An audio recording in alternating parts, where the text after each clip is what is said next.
Hi everyone, I'm Qiao Zhang and I'm a fifth-year PhD student from Georgia Tech.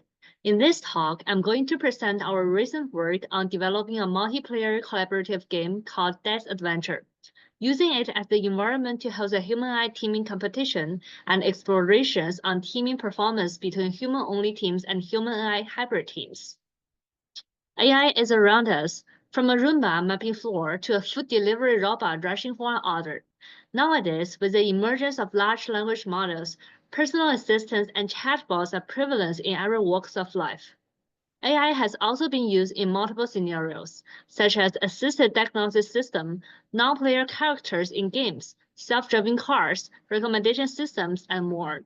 We can easily imagine a future where AI agents, embodied or not, will be part of our community, supporting us in multiple domains.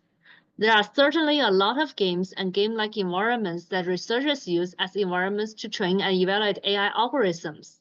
There has also been competitions around games where participants submit the AI agents they developed and compete against benchmarks. However, most studies and competitions focus on optimizing the performance of a single agent through self-train or facilitating multi-agent reinforcement learning. Very limited research discuss how to develop AI agents that are capable of doing online learning, adapting to human behaviors, and collaborating with humans. A very typical example is that the OpenAI 5, a group of 5 AI agents that beat human opponents in Dota 2. The 5 agents worked pretty well as a team. However, in another match where each team was composed of 3 OpenAI 5 agents and 2 human experts, the agents were not collaborating well with their human teammates. This indicates that the agents' models of their teammates were incorrect. Therefore, instead of developing collaborative AI agents that just beat human, we ask the question, how can we develop AI agents that can work with and adapt to humans as their teammates? Before diving deep into agent design and development, let's first define a team. Team science highlights how teams can unevenly distribute knowledge, skills, abilities, and other characteristics, as well as complex forms of interdependence of that distribution. In human AI teaming scenarios, AI can play different roles depending on task complexity, asymmetrical information, and number of AI agents on a team. Therefore, we want to create benchmarks and design paradigms that can apply to both current and future human-AI teaming dynamics. Beyond being used as tools, like smart assistants in our daily life or as opponents in competitive environments, we are now exploring AI as teammates. Such concept introduces a few questions. What should the team composition look like? How many AIs are there on a team? And what types of agents are they? Then there's role allocation. Is human playing a leading role by giving command to AI or AI monitor humans' behavior and intervene? And what about information asymmetry? In human teams, people don't always share the same skill and knowledge. So how does that play out when they work with AI teammates? From team science perspective, the key to teaming is not just the division of labor. It's more about the communication, collaboration, and adaptation among team members. We figured that existing environments such as Overcooked or Minecraft may not be a proper testbed to answer our questions around human-AI teaming dynamics. Since the information in those environments is not asymmetrical, it is possible that one player can do all the work and the other player just stay and observe, with no communication, collaboration, or adaptation being explored. To better address our research questions around human-AI teaming dynamics, our team developed Dice Adventure, a multiplayer turn-based dungeon crawling game that is not only interesting to play, but can also be used as an environment to conduct human-AI teaming research. There are 3 characters in this game, the dwarf, the human, and the giant. Each character has a unique vision, strength, and weakness. There is no verbal nor oral communication in this game. Instead, we developed a pinning system with 4 types of pins, whose meanings were not predefined. There are 4 phases in a turn. Players drop pins in the communication phase, plan their moves in the planning phase. All the players will move together in the action phase, and the monsters will randomly move around in the monster phase. Each player needs to achieve their personal goal, represented as a shrine, and the team needs to reach the team goal, represented as a tower, to get to the next round. We went through speculative game design approaches when designing and developing Dice Adventure. The multiplayer systems can support up to 100 concurrent players or up to 33 concurrent game sessions through the Photon server. The logging system records comprehensive game state and game actions so that researchers can analyze the logs and revisit the game. We also incorporated 3 aspects of asymmetry when designing the game to make it more interesting, challenging, and cooperative. Lastly, there are practice mode and competition mode of the game. Players can switch between the 3 characters to learn and explore this game in the practice mode. They can also design their own levels following a design schema. The competition mode was only used during the competitions, with some different levels from the practice mode but at similar difficulty. Now, let's look at an example level from the practice mode in Dice Adventure. Now it is a pinning phase. When hovering on a challenge, users can see detailed information and decide their chance of winning the challenge.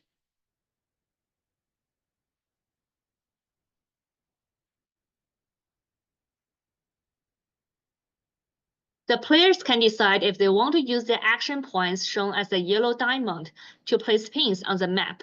They can also do nothing during the pinning phase.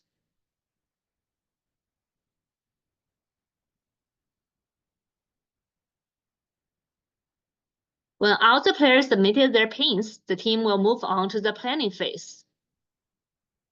Also using the action points, players can plan the path they want to take and hit submit. Then at the moving phase, all characters will move together. The characters roll their unique die when fighting a challenge. If their die roll is greater than or equal to the challenge number, they will win the challenge.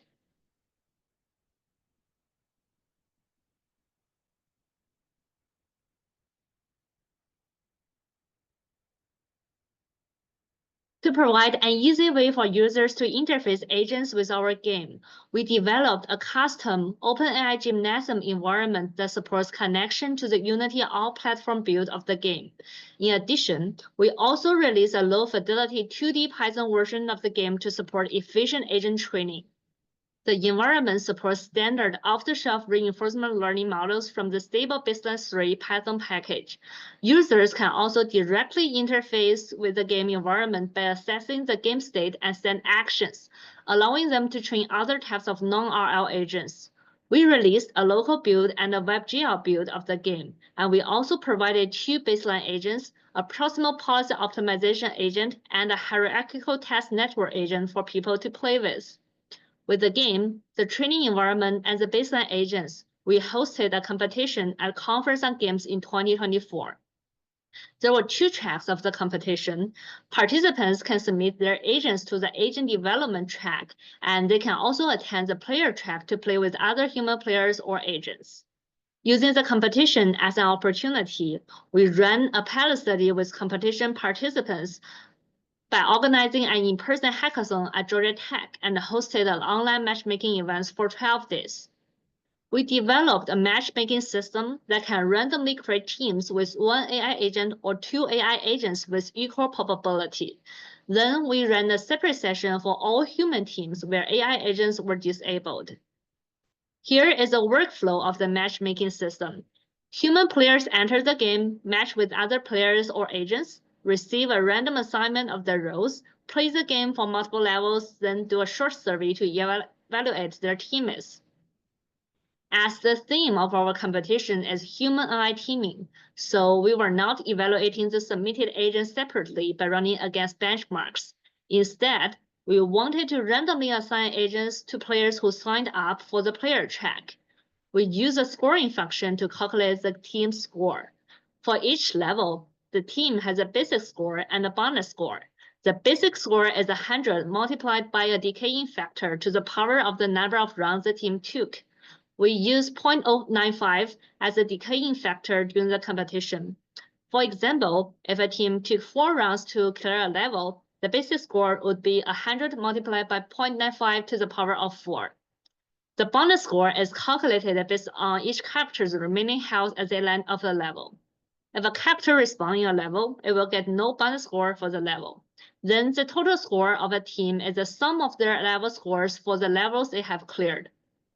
During the competition, we had a real-time leaderboard displayed on the competition website. In the 2024 competition, we received 2 agent submissions. Unfortunately, we did not get enough online participants to play long enough games, so the 2 submitted agents were not included in the data analysis. 21 people signed up for the in-person hackathon and played 847 games, making 18 all-human teams and 38 human-AI hybrid teams. Due to the sparsity of the participants and the time to take to finish a game, we did not get a good number of participants to join the game at the same time, so all the hybrid teams consisted of 1 human player and 2 AI agents.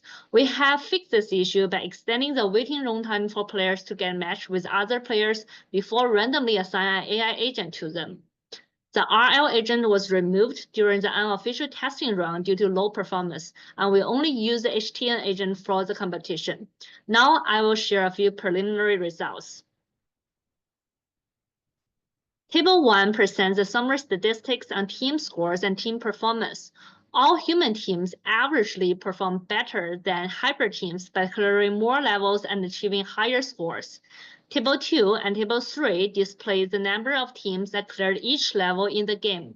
To mitigate the practice effect, we picked a few different levels but with similar map size and difficulty for the 2 sessions. For each level, the hybrid teams with 2 AI and 1 human took more rounds to clear and had a lower score, but the differences were not significant except that none of the hybrid teams made it to the last level.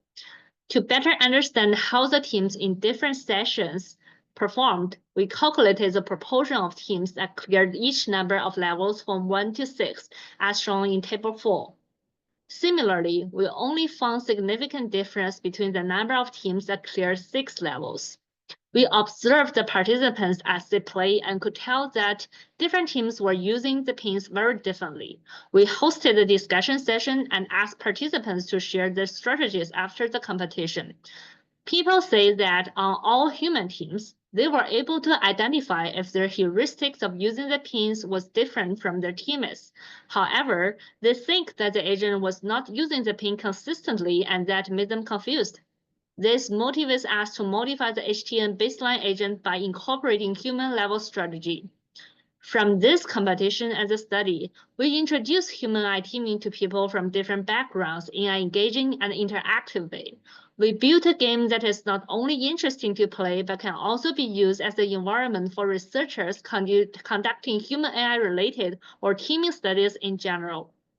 After the competition, we created a tailored version of Dice Adventure as a homework assignment to teach students about hierarchical test network in the knowledge-based AI class at Georgia Tech.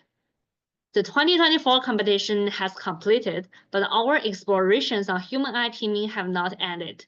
Moving forward, we aim to conduct more comprehensive analysis on the game data and identify the difference in strategies that different types of team took. In addition to scores, we also want to come up with additional metrics to measure adaptations within a team. We want to run randomized control trial to get all team combination, all human, all AI, 1 human, 2 AI, 2 human, 1 AI. The characters will still be randomly assigned. For the all-agent teams, we want to replicate the OpenAI 5 experiment by training collaborative RL agents that can outperform human teams. Then we want to design online learning agents with human-level strategy that can adapt better to human players. In the meantime, our team is developing a couple of cooperative games that can be used as testbeds for complex human-AI teaming research. We are hosting the second iteration of the Dice Adventure competition this year at COG, and we welcome everyone interested to participate in our competition. Here is the timeline for the 2025 competition. Please scan this QR code to learn more information about our competition as a Dice Adventure game. I want to acknowledge our sponsors, Army Research Lab, for supporting this work. I also want to thank all my co-authors and collaborators on this project. Lastly, I want to say that AI is not our competitors. They are not here to replace human efforts and creations. AI has more potential to collaborate, to complement our strengths, and to become teammates who can help us to achieve more than we could alone. Thank you.